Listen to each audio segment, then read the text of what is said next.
As we've kind of shown you in a previous slide, this process of developing neurons and migrating and getting prepared kind of work differently at different time points. So, for example, our sensory pathways are going to be developed much earlier than things like our language.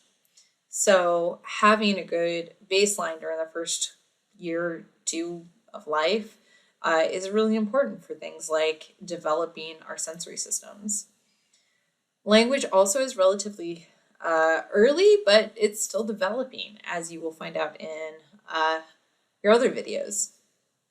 And of course, our higher cognitive functioning, so things like, planning ahead, for example, are things that develop a little bit later. So it's kind of interesting to see that these things develop sequentially. Does that, how does that really relate to things like our critical periods or sensitive periods? And hopefully you've thought about that, right? That this might mean that if I have something that happens, like, I get hit in the eye and I lose eyesight in one eye for a year, that may impact me a lot more if I lose it in the first year of life than if I lost it when I was 19. There might be still some reorganization when I'm 19, but in that first year of life, that's really going to impact whether or not I can even start making those connections in the brain.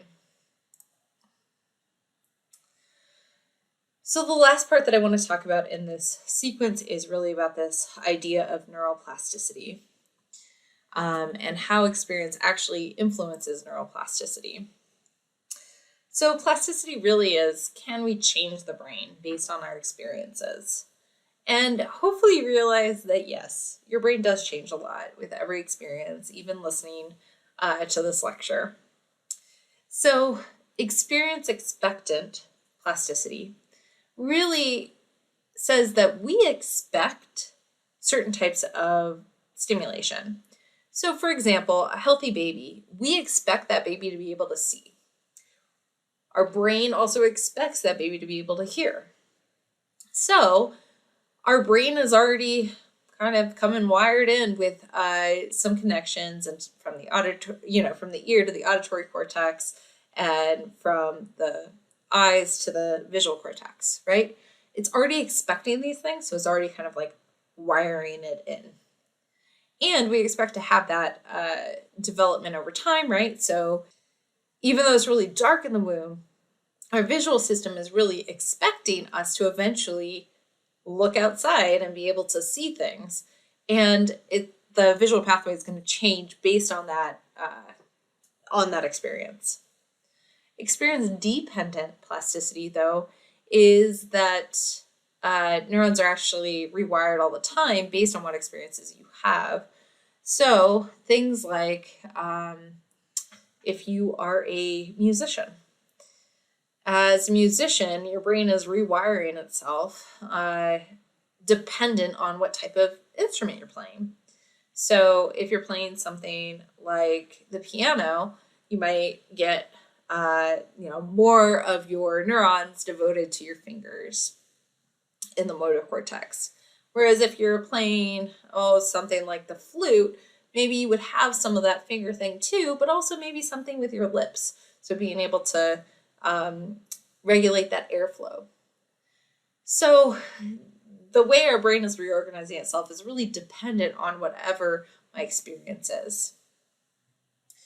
So just to give you some examples, let's talk about congenital cataracts.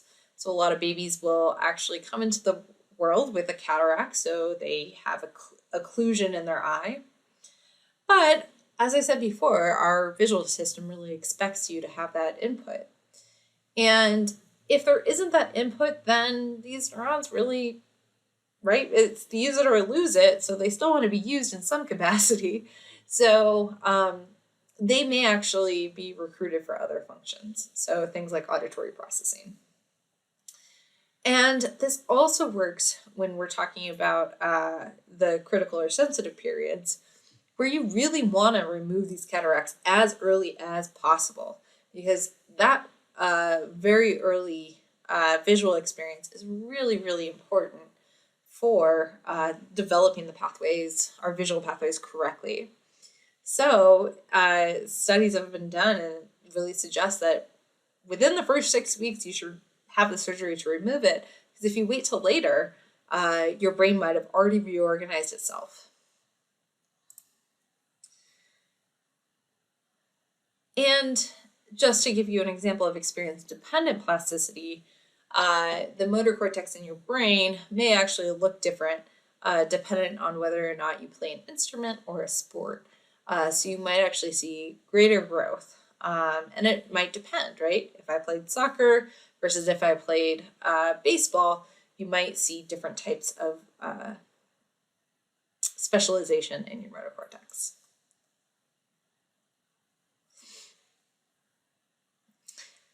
So this is also a really interesting part of plasticity, is that if you have brain damage in some way, shape, or form, it depends on when you have that brain damage that really impacts what happens. So our brain is more plastic earlier in life compared to later on. And so the brain has a greater capacity to actually rewire itself. But at the same time, the worst time to suffer from any type of brain damage is during prenatal development. So while that baby is still in the womb. Why do you think that is?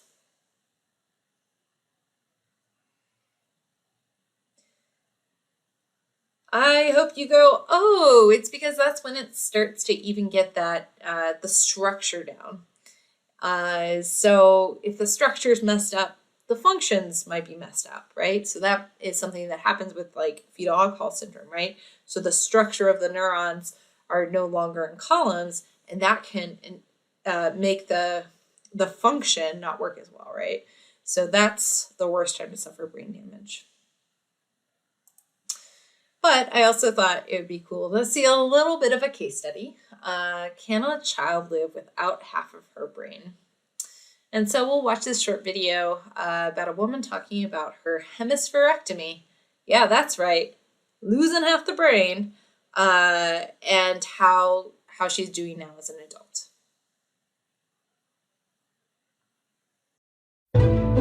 I have half a brain. When people meet me, they have no idea.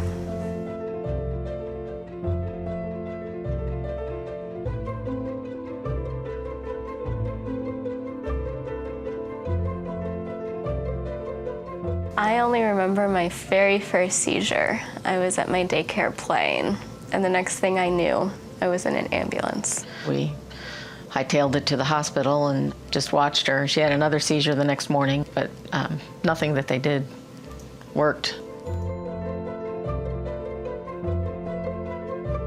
She was constantly falling to the left, and it got so bad that one of us had to be on her left side all the time. It was to the point where I was having seizures every 3 minutes, and that wasn't cool.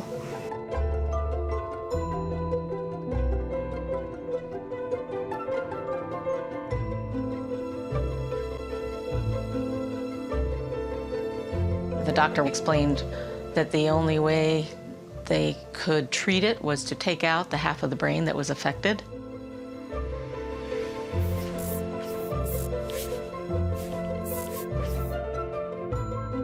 In very, very early childhood, the brain is thought to be in one of its most plastic states. And if you change the brain at that point, there may be a better capacity for the brain to reorganize.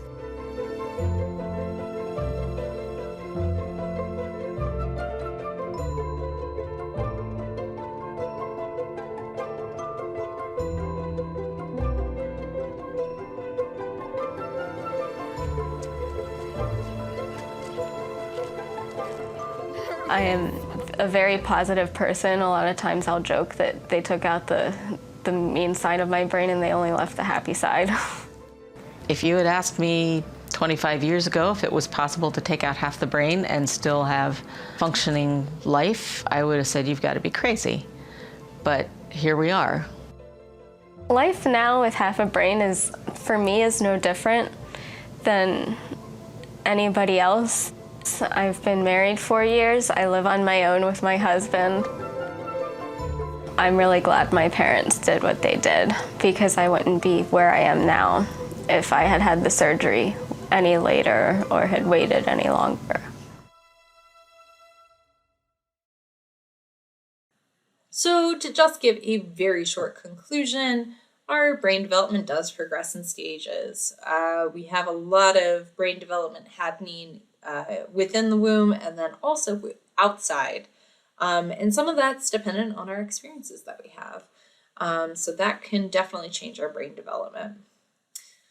And from our previous lectures, really that heritability of traits is not a one-to-one. So just because I inherited certain genes doesn't necessarily mean that I'm going to develop a disorder, for example. So you really have to think about all of those environmental influences. So hopefully you learned a little bit more about nature and nurture and how they work together to really create who we are throughout development. So I hope you have a good rest of your day. Bye.